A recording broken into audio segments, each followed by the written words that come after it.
ಇವತ್ತಿನ ಹಿಂದುಳಿದ ವರ್ಗದ ಸಲಹಾ ಸಮಿತಿಯ 3 ನಿರ್ಣಯಗಳನ್ನು ತಮ್ಮ ಮುಂದೆ ಕನ್ನಡದಲ್ಲಿ ಹೇಳಲಿಕ್ಕೆ ಪ್ರಯತ್ನ ಮಾಡ್ತೇನೆ. ಸಂಪೂರ್ಣವಾಗಿ ನಿರ್ಣಯಗಳನ್ನು ಓದೋದಿಲ್ಲ. ಅದರಲ್ಲಿ ಇರ್ತಕ್ಕಂಥ ಮುಖ್ಯ ಅಂಶಗಳನ್ನು ತಮ್ಮ ಗಮನಕ್ಕೆ ತರಲಿಕ್ಕೆ ಇಚ್ಛೆ ಬೀಳ್ತೇನೆ. ಸಂವಿಧಾನದಲ್ಲಿರ್ತಕ್ಕಂಥ ಮೂಲ ಆಶಯ ಸರ್ವರಿಗೂ ಸಮಬಾಳು ಸಮಪಾಲು ಅನ್ನೋದನ್ನು, ಅದಕ್ಕೋಸ್ಕರ ಸಾಮಾಜಿಕ ಬದಲಾವಣೆಗಳನ್ನು ತರಲಿಕ್ಕೋಸ್ಕರ ರಾಹುಲ್ ಗಾಂಧಿಯವರ ದಿಟ್ಟ ಹೆಜ್ಜೆ ಏನಿತ್ತು ಅಂದರೆ 1931 ಇಸ್ವಿಯ ನಂತರ ಯಾವುದೇ ರೀತಿಯ ಜಾತಿ ಗಣತಿ ಆಗಿಲ್ಲ.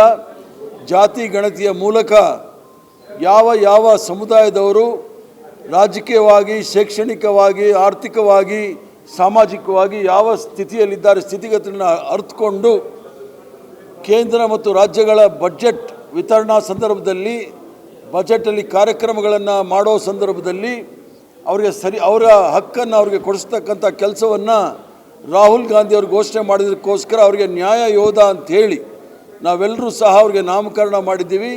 ಈ ಒಂದು ಹೋರಾಟ ನ್ಯಾಯ ಯೋಧ ರಾಹುಲ್ ಗಾಂಧಿಯವರ ನೇತೃತ್ವದಲ್ಲಿ ಇಡೀ ದೇಶದಲ್ಲಿ ದುರ್ಬಲ ವರ್ಗದವರಿಗೆ ಸಬಲೀಕರಣ ಮಾಡಲಿಕ್ಕೋಸ್ಕರ ಎಲ್ಲ ರೀತಿಯ ಕ್ರಮಗಳನ್ನು ತೆಗೆದುಕೊಳ್ಳಲಿಕ್ಕೋಸ್ಕರ ನಾವು ಸಹಕಾರ ಕೊಡ್ತೀವಿ. ಮತ್ತು ಈ ಮೊದಲನೆಯ ನಿರ್ಣಯದಲ್ಲಿ ಏನಿದೆ ಅಂತ ಹೇಳಿದ್ರೆ, ಸಂಪೂರ್ಣವಾಗಿ ಭಾರತ ದೇಶದಲ್ಲಿರ್ತಕ್ಕಂಥ ಹಿಂದುಳಿದ ವರ್ಗದ ಸಮುದಾಯ ರಾಹುಲ್ ಗಾಂಧಿಯವ್ರ ಜೊತೆ ನಿಂತು ಅವರ ಈ ಒಂದು ದಿಟ್ಟವಾದ ನಿರ್ಣಯಕ್ಕೆ ನಾವು ಸಹಕಾರವನ್ನು ಕೊಡ್ತೀವಿ ಅಂತೇಳಿ ಮೊದಲನೇ ನಿರ್ಣಯವನ್ನು ಅವರು ಘೋಷಣೆ ಮಾಡಿದ್ದಾರೆ.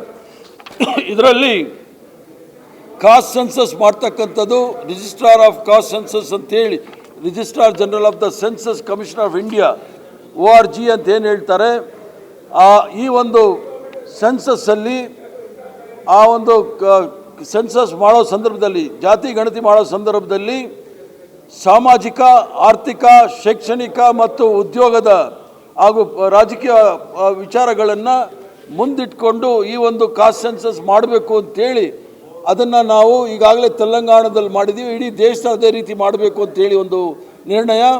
ಎರಡನೇ ನಿರ್ಣಯ ಏನು 50% ಸುಪ್ರೀಂ ಕೋರ್ಟ್ ನಿರ್ಣಯ 1963ನೇ ಇಸ್ವಿನಲ್ಲಿ Balaji versus union of India ಏನು ಕೇಸಲ್ಲಿ ಸುಪ್ರೀಂ ಕೋರ್ಟ್ ಒಂದು ನಿರ್ಣಯ ಕೊಟ್ಟಿತ್ತು. ಎಲ್ಲಿ ತನಕ ಜಾತಿಯ ಡೇಟಾ ಇರೋದಿಲ್ಲ ಅಲ್ಲಿ ತನಕ 50% ಮುಂದೆ ಹೋಗಬಾರ್ದು ಅನ್ನೋದನ್ನು ಅದನ್ನು ಇಂದಿರಾ ಸಾಹ್ನಿ ಕೇಸಸಲ್ಲಿ ಅದನ್ನು ಸ್ಪಷ್ಟವಾಗಿ ಹೇಳಿದ್ರಿಂದ 50%ನ ಅದನ್ನು ಆ ಕ್ಯಾಪ್ನ ಬ್ರೇಕ್ ಮಾಡಿ 75%ವರೆಗೂ ತೆಗೆದುಕೊಂಡು ಹೋಗ್ತಕ್ಕಂಥ ನಿರ್ಣಯಕ್ಕೂ ಸಹ ಸಂಪೂರ್ಣವಾದ ಬೆಂಬಲವನ್ನು ಈ ಒಂದು ಸಮಿತಿಯಲ್ಲಿ ಈ ಒಂದು ಇದರಲ್ಲಿ ನಾವು ತೆಗೆದುಕೊಂಡಿದ್ದೀವಿ. ಅದರಲ್ಲೂ ಸಹ ಮೀಸಲಾತಿಯನ್ನು ಖಾಸಗಿ ವಿದ್ಯಾಸಂಸ್ಥೆಗಳಲ್ಲೂ ಸಹ, ಅಂದರೆ ಸಂವಿಧಾನದಲ್ಲಿರ್ತಕ್ಕಂಥ ಆರ್ಟಿಕಲ್ 15 ಮತ್ತು 15(5) ಅಲ್ಲಿ ಏನಿದೆ ಸಂವಿಧಾನಾತ್ಮಕವಾದ ಹಕ್ಕನ್ನು ಎಲ್ರಿಗೂ ಸಹ ಖಾಸಗಿ ಶಿಕ್ಷಣ ಕ್ಷೇತ್ರದಲ್ಲೂ ಸಹ ಕೊಡಬೇಕು ಅನ್ನೋ 3 ನಿರ್ಣಯವನ್ನು ಬೆಂಗಳೂರು ಡಿಕ್ಲರೇಷನ್ ಅಂತೇಳಿ ನಾವು ಘೋಷಣೆ ಮಾಡಿದ್ದೇವೆ. ಮತ್ತು ಇನ್ನೂ 2 ರೆಸಲ್ಯೂಷನ್ಸ್ ಇದೆ. ಭವಿಷ್ಯದಲ್ಲಿ ಯಾವ ರೀತಿಯ ಕಾರ್ಯಕ್ರಮ ಇರಬೇಕು ಅನ್ನೋದನ್ನು ಅದರಲ್ಲಿದ್ದಾರೆ. ಅದರಲ್ಲಿ ಕಾಂಗ್ರೆಸ್ OBC ನಾಯಕತ್ವ ಭಾಗಿದಾರಿ ನ್ಯಾಯ ಸಮ್ಮೇಳನ, ಅಂದರೆ ಎಲ್ಲರೂ ಸಹ ಈ ಒಂದು ರಾಷ್ಟ್ರದ ಆಗುಹೋಗುಗಳಲ್ಲಿ ಭಾಗಿದಾರಿಗಳಾಗಿರಬೇಕು ಅಂಥೇಳಿ ಅದನ್ನು ಮಾಡಬೇಕು ಅಂಥೇಳಿ ಅದಕ್ಕೊಂದು ದೊಡ್ಡ ಸಮಾವೇಶವನ್ನು ಜುಲೈ 25ನೇ ತಾರೀಕು ಟಾಲ್ಕಟೋರಾ ಸ್ಟೇಡಿಯಮಲ್ಲಿ ದೆಹಲಿಯಲ್ಲಿ ಈ ಒಂದು ಸಮ್ಮೇಳನವನ್ನು ಮಾಡ್ತಾ ಇದ್ದೀವಿ. ಸಮ್ಮೇಳನದ ಉದ್ಘಾಟನೆ ಆಲ್ ಇಂಡಿಯಾ ಕಾಂಗ್ರೆಸ್ ಕಮಿಟಿ ಅಧ್ಯಕ್ಷರಾದ ಶ್ರೀಮಾನ್ ಮಲ್ಲಿಕಾರ್ಜುನ್ ಖರ್ಗೆ ಅವರು ಮಾಡ್ತಾ ಇದ್ದಾರೆ. ಮತ್ತು ಅದರ ಸಮ್ಮೇಳನವನ್ನು ಮುಕ್ತಾಯ ಸಮಾರಂಭದ ಭಾಷಣವನ್ನು ನಮ್ಮೆಲ್ಲರ ನ್ಯಾಯ ಯೋಧ ವಿರೋಧ ಪಕ್ಷದ ನಾಯಕರು ಲೋಕಸಭೆಯಲ್ಲಿ ಆದ ರಾಹುಲ್ ಗಾಂಧಿಯವರು ಉದ್ದೇಶಿಸಿ ಭಾಷಣ ಮಾಡ್ತಾರೆ. ಅದ್ರ ಜೊತೆಗೆ ಆ ಒಂದು ಸಮ್ಮೇಳನದಲ್ಲಿ ಈ ಒಂದು ಕಾಸ್ಟ್ ಸೆನ್ಸಸ್ ವಿಚಾರದಲ್ಲಿ, ಅದರಲ್ಲೂ ಸಹ OBC ಕಾಸ್ಟ್ ಸೆನ್ಸಸ್ ವಿಚಾರದಲ್ಲಿ ಎಲ್ಲರೂ ಸಹ ಸೇರಿ ಒಕ್ಕೊರಲಿಂದ ಇಡೀ ದೇಶದಲ್ಲಿ ಕಾಸ್ಟ್ ಸೆನ್ಸಸ್ಗೆ ಡೇಟನ್ನು ಡಿಕ್ಲೇರ್ ಮಾಡಬೇಕು ಮತ್ತು ಅದರಲ್ಲಿ ಇರ್ತಕ್ಕಂಥ ಎಲ್ಲ ವಿಚಾರಗಳನ್ನು ಹೇಳಬೇಕು ಅನ್ನೋದು ಮಾಡಿದ್ದಾರೆ. ಅದರ ಜೊತೆಗೆ ಇಡೀ ರಾಷ್ಟ್ರದಲ್ಲಿ ಎಲ್ಲ ರಾಜ್ಯದಲ್ಲೂ ಸಹ ಒಂದು ದೊಡ್ಡ ರ್ಯಾಲಿ ಮಾಡಿ ಈ ಉದ್ದೇಶವನ್ನು ಮೂಲ ಉದ್ದೇಶವನ್ನು ಜನಸಾಮಾನ್ಯರಿಗೆ ತಿಳಿಸ್ತಕ್ಕಂಥ ಕೆಲಸವನ್ನು ಮಾಡಬೇಕು. ಅದರ ಜೊತೆಗೆ ಹಿಂದುಳಿದ ವರ್ಗದ ನಾಯಕತ್ವವನ್ನು ಬೆಂಬಲಿಸಲಿಕ್ಕೋಸ್ಕರ ಎಲ್ಲ ಸಂಘಟನೆಯಲ್ಲಿ ಮತ್ತು ಎಲ್ಲ ಸಂಘಟನೆಯಿಂದ ಚುನಾವಣಾ ಪ್ರಕ್ರಿಯೆಯಲ್ಲೂ ಸಹ ಹಿಂದುಳಿದವರಿಗೆ ಸರಿಯಾದ ಸ್ಥಾನಮಾನಗಳನ್ನು, ಅವರ ಹಕ್ಕುಗಳನ್ನು ಮತ್ತು ಅವರ ಭಾಗಿದಾರಿ ಇರಬೇಕು ಅನ್ನೋದನ್ನು ತೀರ್ಮಾನವನ್ನು ಎರಡನೇ ನಿರ್ಣಯದಲ್ಲಿ ಮಾಡಿದ್ದೀವಿ.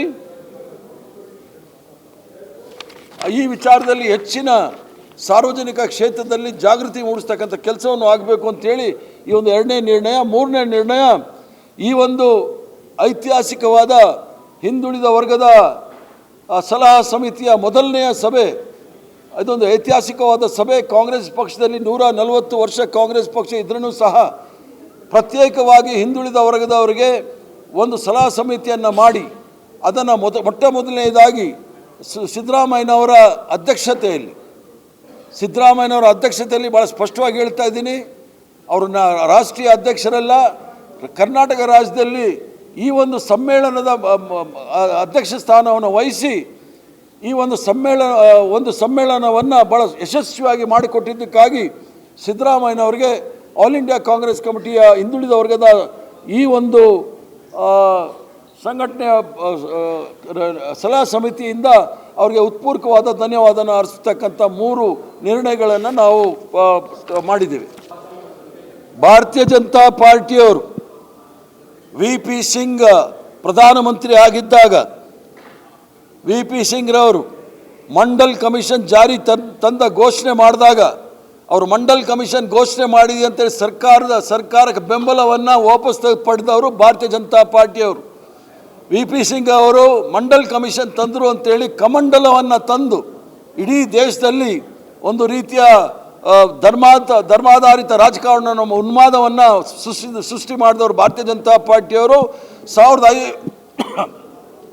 1954ನೇ ಇಸ್ವಿನಲ್ಲಿ ಕಾಕಾ ಕಾಲೇಕರ್ ಹಿಂದುಳಿದ ವರ್ಗದ ಕಮಿಷನ್ ನೆಹರು ಅವರ ನೇತೃತ್ವದಲ್ಲಿ ಅದನ್ನು ಮಾಡಿದಾಗ ಆ ಒಂದು ಸಮಿತಿಗೆ ಯಾವುದೇ ರೀತಿಯ ಬೆಂಬಲವನ್ನು, ಅದಕ್ಕೆ ವಿರೋಧವನ್ನು ವ್ಯಕ್ತಪಡಿಸಿದಂಥವರು ಸಹ ಭಾರತೀಯ ಜನಸಂಘದವರು ಮತ್ತು RSS ಅವರು ಮಾಡಿರ್ತಕ್ಕಂಥ ವಿಚಾರ.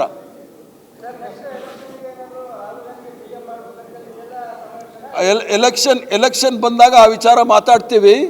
ಕಾಂಗ್ರೆಸ್ ಪಕ್ಷ ಕೇವಲ ಪ್ರಧಾನಮಂತ್ರಿ ಮಾಡೋದು, ಮುಖ್ಯಮಂತ್ರಿ ಮಾಡೋದು, ಮಂತ್ರಿ ಮಾಡೋದು, MP ಮಾಡಬೇಕು ಅಂತೇಳಿ ಸ್ವತಂತ್ರ ಹೋರಾಟದಲ್ಲಿ ಪಾಲ್ಗೊಂಡಿರಲಿಲ್ಲ. ಸ್ವತಂತ್ರ ಹೋರಾಟದಲ್ಲಿ ಸಂಪೂರ್ಣವಾಗಿ ಸ್ವತಂತ್ರ ಹೋರಾಟದ ವಿರುದ್ಧ ಇದ್ದಂಥ RSS ಅವರು, ಜನಸಂಘದವರು, ಹಿಂದೂ ಮಹಾಸಭಾದವರು ಈ ರಾಷ್ಟ್ರಕ್ಕೆ ಸ್ವತಂತ್ರವೇ ಬೇಡ, ನಾವು ಸ್ವತಂತ್ರವಾಗಿ ಇರೋದಿಲ್ಲ ಅಂತ ಹೇಳಿದಂಥವ್ರಿಗೆ ಯಾವುದೇ ರೀತಿಯ ನೈತಿಕ ಹಕ್ಕಿಲ್ಲ ಈ ಒಂದು ಚುನಾವಣೆ ಬಗ್ಗೆ ಮಾತಾಡಲಿಕ್ಕೆ.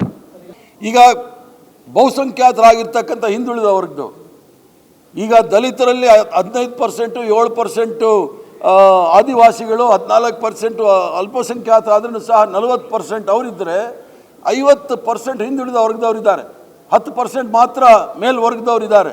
ಆದರೆ 90% ಇರ್ತಕ್ಕಂಥ ಬಹುಸಮಾಜದಲ್ಲಿ ಇರ್ತಕ್ಕಂಥವ್ರಿಗೆ ಅವ್ರಿಗೆ ದೊರಕಬೇಕಾದಂಥ ಸೌಲಭ್ಯಗಳು, ಸ್ಥಾನಮಾನಗಳು, ಗೌರವ ಸಿಕ್ಕಿಲ್ಲ. ಅದಕ್ಕೋಸ್ಕರ ಎಲ್ಲ ಹಂತದಲ್ಲೂ ಸಹ ಅವ್ರಿಗೆ ಸಂವಿಧಾನದ ಆಶಯಗಳನ್ನು ಅನುಷ್ಠಾನಕ್ಕೆ ತರಲಿಕ್ಕೆ ಪ್ರಯತ್ನ ಮಾಡ್ತಕ್ಕಂಥ ನಿಟ್ಟಿನಲ್ಲಿ ಈ ಒಂದು ಸಲಹಾ ಸಮಿತಿಯ ಮೂಲ ಉದ್ದೇಶ. ನಮ್ಮ ಪಕ್ಷದಲ್ಲಿ ಇನ್ನೂ ಯಾರನ್ನೂ ಬಸವರಾಜ್ ಪಾಟೀಲ್ ಯತ್ನಾಳ್ನ ನಾವು ಎಕ್ಸ್ಪೆಲ್ ಮಾಡಿಲ್ಲ, ಯಡಿಯೂರಪ್ಪನವರು ಬೇರೆ ಪಾರ್ಟಿ ಕಟ್ಕೊಂಡು ಹೋಗಿಲ್ಲ. ಮತ್ತು ನಮ್ಮ ಪಕ್ಷದಲ್ಲಿ ನಾವು ಪ್ರಜಾಪ್ರಭುತ್ವದಲ್ಲಿ ನಂಬಿಕೆ ಇದ್ದೀವಿ. ಮತ ಭೇದ ಇರಬೇಕು, ಎಲ್ಲೂ ಸಹ ಮನಭೇದ ಇಲ್ಲ ಕಾಂಗ್ರೆಸ್ ಪಕ್ಷದಲ್ಲಿ. ಭಾರತೀಯ ಜನತಾ ಪಾರ್ಟಿಯ ನಾಯಕರನ್ನು ಕೇಳಿ, ಮೊನ್ನೆ ದಾವಣಗೆರೆಯಲ್ಲಿ ಹುಟ್ಟುಹಬ್ಬ ಸಮಾರಂಭದಲ್ಲಿ ಯಾರ್ಯಾರು ಏನೇನು ಭಾಷಣ ಮಾಡಿದ್ರು ಅಂತ ಕೇಳಿ.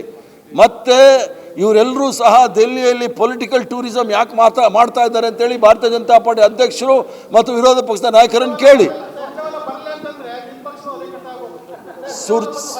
ಸುರ್ಜೇವಾಲಾ ಬಂದಿರತಕ್ಕಂಥದ್ದು ಸಮಸ್ಯೆಗಳನ್ನ ಅರಿವು ಮಾಡ್ಕೊಳ್ಳಿಕ್ಕೆ ವಿನಃ 2.5 ವರ್ಷ ಬೇಕಾಗಿತ್ತ ನಾವು ಯಾರಿಗಾದ್ರೂ ಮೇಲಾದರೂ ಮಾತಾಡಲಿಕ್ಕೆ?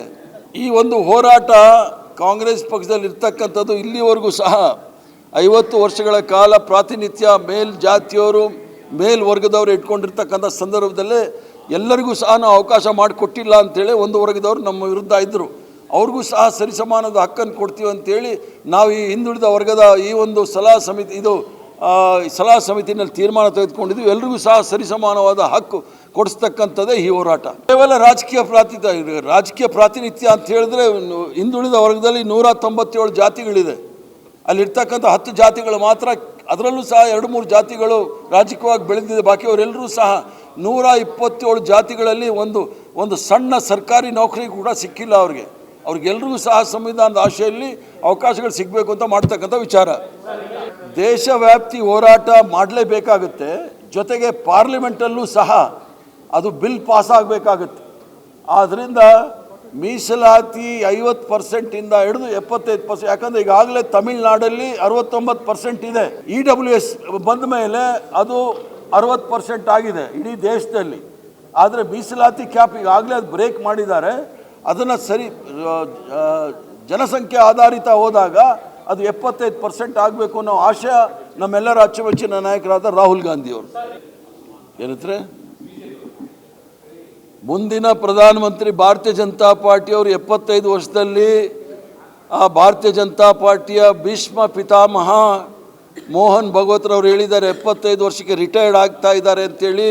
ರಿಟೈರ್ಡ್ ಆದರೆ ಅವ್ರು ಯಾರು ಪ್ರಧಾನಮಂತ್ರಿ ಮಾಡ್ತಾರೆ ಅಂತ ಹೇಳಿ, ಆವಾಗ ನಾವು ಹೇಳ್ತೀವಿ.